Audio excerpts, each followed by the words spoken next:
We are back. This is Bible Time, episode 8. If you haven't already, hunt down your family and trap them for 10 minutes. This is our final day of introducing the book. So tomorrow we'll actually start reading Second Timothy. And hopefully these introductions have been more than just educational, but edifying. That this survey of Paul's life challenges your own life and your own walk with the Lord. And let me read you something that Paul writes in Second Corinthians 11, verses 24 through 28. He says this: 5 times I received from the Jews 39 lashes. 3 times I was beaten with rods. Once I was stoned. 3 times I was shipwrecked. A night and a day I have spent in the deep. I've been on frequent journeys and dangers from rivers, dangers from robbers, dangers from my countrymen, dangers from the Gentiles, dangers in the city, dangers in the wilderness, dangers on the sea, dangers among the false brethren. I have been in labor and in hardship, through many sleepless nights, and hunger and thirst, often without food, in cold and exposure. Apart from such external things, there is also the daily pressure on me of concern for all the churches.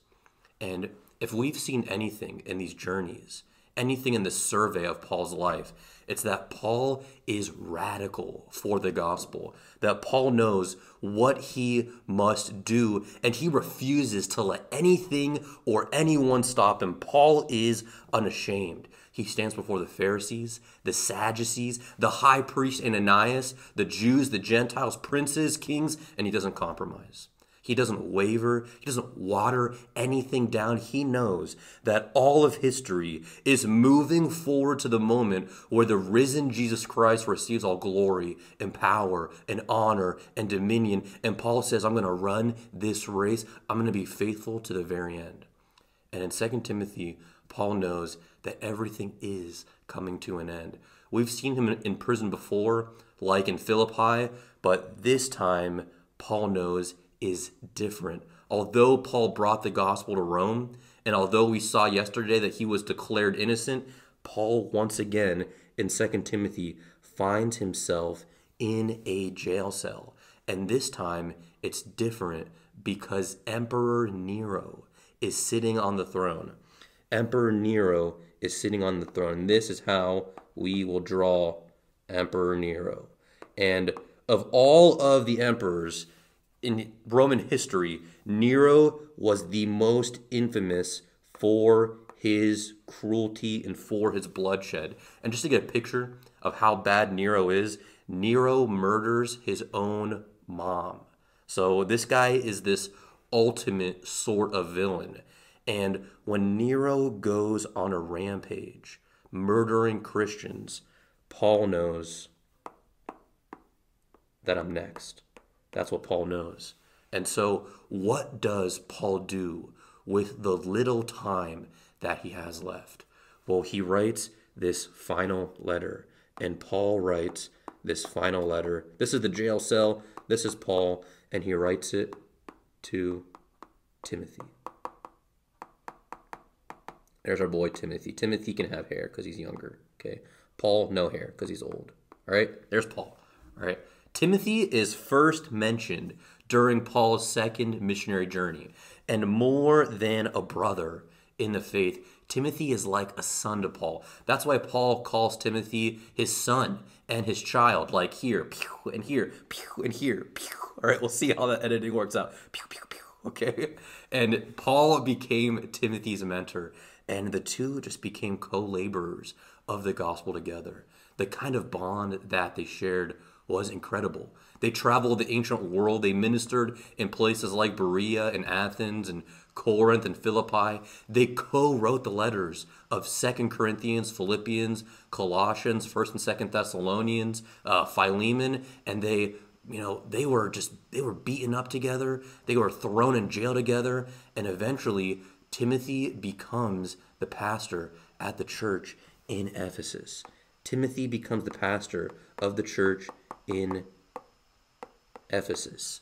And if you remember from yesterday, alongside of Rome, Ephesus is the key city of the ancient world. Ephesus is a port city. It gets so much traffic and connects with so many trade routes that Ephesus is the gateway to the Gentiles in the Western Roman world. It's basically like an ancient airport. Put differently, if you can secure this city, the city of Ephesus, then the gospel can reach an unbelievable breadth of people.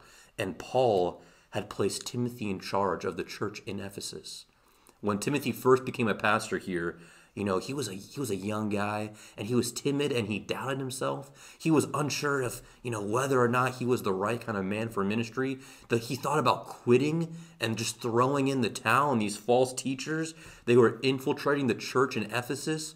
And Timothy thought, you know what, I just can't do this anymore. And in 1 Timothy, Paul writes to Timothy, and he says, don't leave.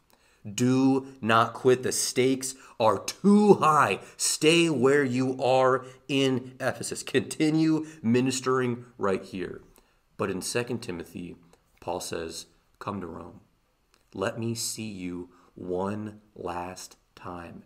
And the reason why is because in 2 Timothy, this is the book where Paul leaves his legacy to Timothy. And if you need a drawing or you need an illustration, the entire book of 2 Timothy works a lot like, do you know those races? I think they're called like 4x100s or something, and like track and field. And there's one dude, right, and he starts off the race, and he is running. This is a guy running. It looks like he's sitting. That's all right. All right. And so this guy, he has the baton in his hand. All right. And he's, getting to the end of the 100 meters or whatever. And there's the second guy who is, he's also running. And he reaches behind himself. Right. And he's about to take the baton. You guys see this?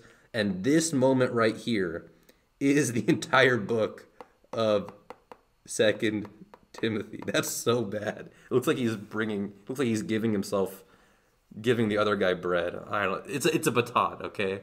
2 Timothy, whenever Timothy receives the letter of 2 Timothy, he knows that the baton is being passed. He knows that the entire ministry of Paul, everything that Paul set up, everything that Paul bled for and will soon die for, namely to bring the gospel to the Gentiles and to prepare them for the future glory of Jesus Christ, that is now falling on the shoulders of Timothy. That is not being placed into the hands of Paul's disciple, of Paul's son, of Paul's child, Timothy.